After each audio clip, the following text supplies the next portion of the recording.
مرحبا بكم أعزائي الطلبة المستوى الثاني بكالوريا PCL/SVT Sciences Maths. Dans cette vidéo, je vais vous donner un aperçu sur la radioactivité et la décroissance radioactive. Mais avant d'entamer cette thématique, j'aimerais vous donner un petit aperçu sur la structure de l'atome. Comme vous connaissez que l'atome est constitué d'un noyau et des électrons. Alors, le noyau est une particule élémentaire, il est constitué par des protons et des neutrons, avec une charge Q est égale à 0, et une masse de protons est égale à 1,675 10 moins 27 kg. La charge électrique est positive, est égale à 1,6 10 moins 19 coulombs. Les électrons, ils ont une charge négative, E est égal à QE moins E est égal à moins 1,6 moins 19 coulombs. Le coulomb, c'est l'unité de charge électrique. Et une masse, ME, est égale à 0,1099 10 moins 31 kg. Encore, chaque atome il est symbolisé par XAZ, avec A, c'est le nombre de masse, ou bien le nombre de nucléons, et Z, c'est le numéro atomique. Z représente l'élément chimique, A, c'est le nombre de nucléons. Donc, à partir de A, on peut déterminer le nombre de neutrons. N est égal à A moins P. Donc, vous voyez sur le tableau un exemple des atomes avec le symbole hydrogène c'est H, le sodium c'est Na, le lithium c'est Li, le carbone, son symbole est H1, donc c'est-à-dire le nombre de masse c'est 1 et le Z c'est 1. Donc, le sodium c'est A c'est 23 et 11 c'est Z. Le lithium avec A c'est 7 et Z c'est 3. Le carbone c'est 12. A c'est 12 et Z c'est 6. Le numéro atomique 1, 11, 3 et 6. Le nombre de masse, la même chose, 1, 23, 7, 12.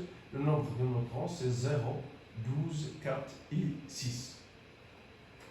Comme vous voyez que l'atome est électriquement neutre, donc le noyau porte une charge plus E et les électrons ils portent une charge moins E. Donc la charge globale de l'atome, Q atome est égal à Q noyau plus Q nuage électronique est égal à 0, donc l'atome est électriquement neutre. Donc la masse d'un atome, la valeur approximative de la masse de l'atome est égale à la somme des particules qu'on constitue. Donc les éléments qui constituent l'atome, ce sont les protons, ce sont les neutrons et ce sont les électrons. Donc la masse de l'atome est égale à Z 1 proton plus Z plus A moins Z Mn masse de neutrons plus la masse des électrons.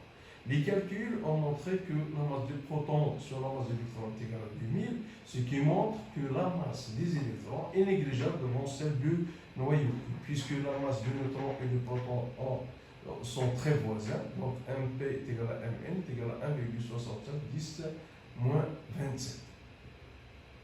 Donc pour la dimension de l'atome, qui est des dimensions du rayon du diamètre, que le diamètre de l'atome dA est égal à 10 moins 10 mètres, le diamètre du noyau est 10 moins 15, donc ça veut dire qu'il existe, ils ne sont pas égaux, ça veut dire qu'il existe un espace vide très important entre le noyau. On dit que l'atome il a une structure lacunaire, c'est-à-dire qu'elle présente un vide.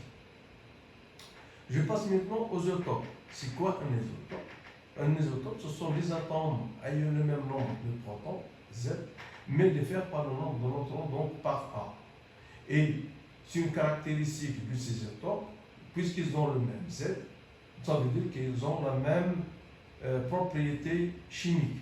Donc on prend un exemple de l'isotope, c'est l'isotope de carbone, le carbone 12, le carbone 13 et le carbone 14. Donc ils ont le même Z, mais ils diffèrent par le A. On a le carbone 12, il a un A, c'est 12. Le carbone 13, il a un nombre de masse à 13 et un nombre de 14. Donc, bien sûr, il diffère par son abondance dans la nature. Donc, comme le carbone 12 est plus abondant avec un pourcentage de 98,8%, le carbone 13 moins abondant 1,1%, et le carbone 14 qui est très faible, il est très négligeable, donc avec une quantité très faible. Donc je passe maintenant à la partie radioactivité. Mais avant de parler de la radioactivité, c'est-à-dire il faut parler des noyaux qui sont stables et des noyaux qui sont instables. Donc les noyaux stables sont eux ayant un nombre de neutrons presque égal au nombre de protons. Donc la stabilité des atomes est liée à l'égalité entre le nombre de protons et le nombre de neutrons. Si vous avez des noyaux qui ont des nombres de protons égaux au nombre de neutrons, on dit que ces éléments sont stables, ça veut dire qu'ils ont une énergie qui est minimale. Donc, ces noyaux, on les appelle des noyaux légers. Contrairement aux éléments instables, qui dit instabilité, dit une énergie qui est maximale. Donc, on les appelle les noyaux lourds. Ce sont des atomes qui possèdent un excès de protons et de neutrons par rapport aux isotopes stables de même nombre de charges. Ça veut dire que le nombre de neutrons est supérieur au nombre de protons. On dit que ces éléments sont instables et ces éléments qui sont l'objet d'une radioactivité qu'on va entamer par la suite. Donc stabilité, nombre de neutrons supérieur au nombre de protons, mais lorsque vous entendez parler des atomes ou bien des noyaux qui sont stables, ça veut dire qu'ils ont un nombre de neutrons presque égal au nombre de protons, comme on l'a dit précédemment. Donc, cette stabilité, il a été établie entamée par Secret, et sur le diagramme de Sebré, qui représente l'axe des Y, c'est le nombre de neutrons, et l'axe des X, des abscisses, c'est le nombre de protons.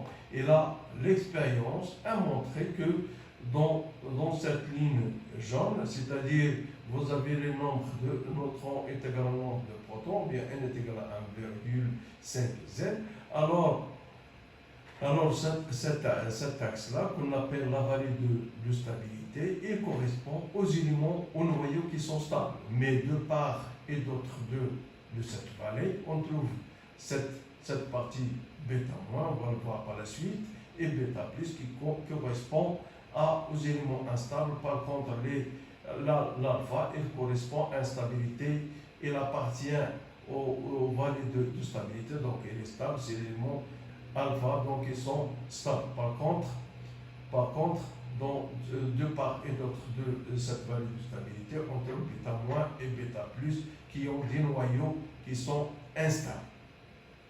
Maintenant, je passe à la radioactivité. Avant tout, il faut définir c'est quoi la radioactivité. La radioactivité est un phénomène naturel qui est découvert par Henry Becquerel, par un physicien, en 1996. Donc, qu'est-ce qu'il a? Il a montré que tout noyau instable est radioactif.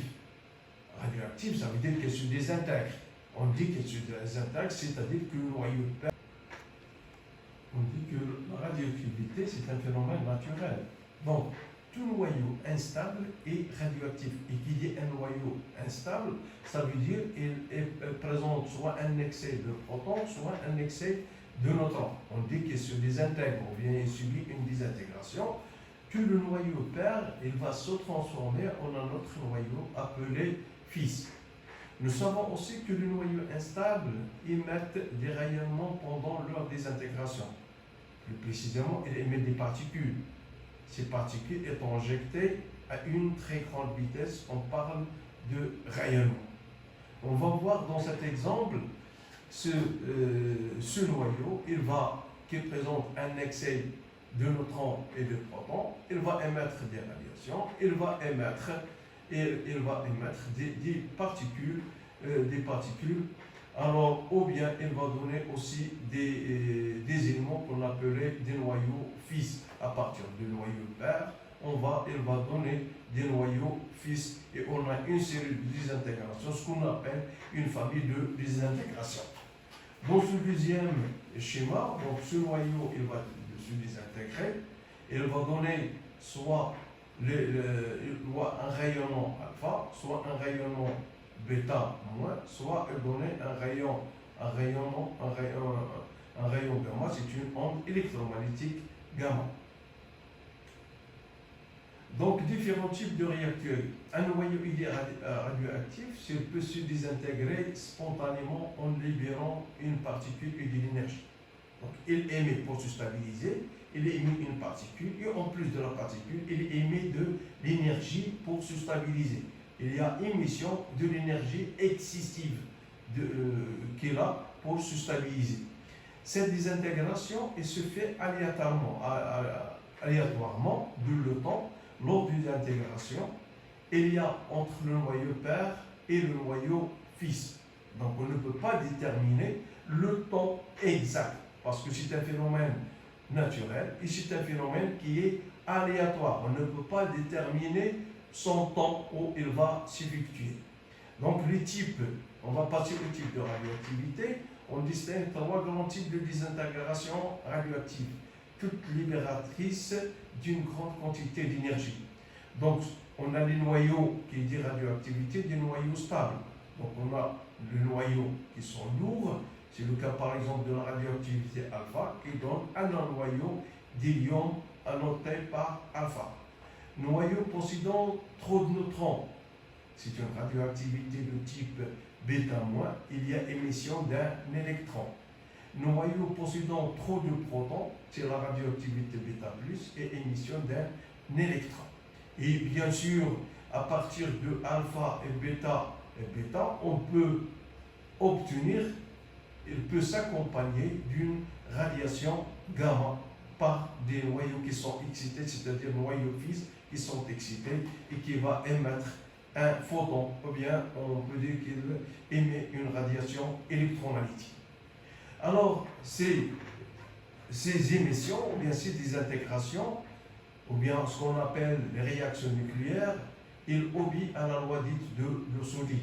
Alors, il y a deux lois. Donc, on a la conservation du nombre de charges électriques et il y a la conservation du nombre de masse A. Des nombres de charges, la somme des nombres de charges avant la réaction est égale à la somme du nombre de charges après la réaction. Donc, ça veut dire que sigma de Z à V avant la réaction est égal à sigma de Z à P après la réaction. Donc, de même, pour la conservation du nombre de masse, la somme des nombres de masse avant la réaction est égale à la somme du nombre de masse après la réaction, c'est-à-dire que sigma de AV est égal à sigma après la réaction. Donc, ce sont des notions qui sont très importantes pour écrire la réaction de désintégration. Il faut, pour écrire votre réaction, il faut avoir une conservation de nombre de charges et une conservation de nombre de masse.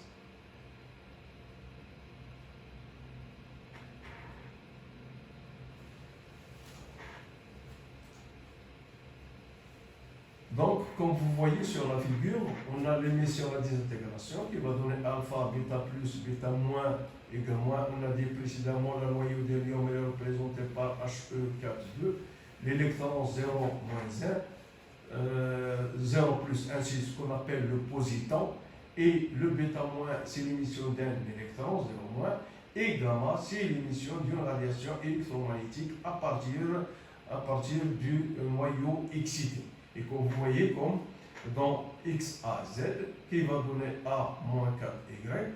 Donc, si on respecte la conservation de la loi de Soudy, que la somme des A avant la réaction est égale à sigma de A après la réaction. De même que sigma de Z avant la réaction est égal à sigma de Z après la réaction. De même pour toutes les réactions, soit pour bêta+, ou bien bêta- et pour gamma. C'est donc dans cette première réaction, on a l'émission d'une particule d'hélium H2.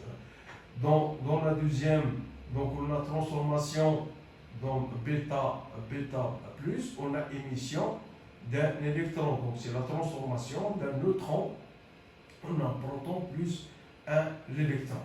Donc, et dans celle-là, il y a émission, donc gamma, il y a émission d'un électron. Par contre, dans gamma, il y a émission d'une radiation électromagnétique appelée gamma. Et merci pour votre attention.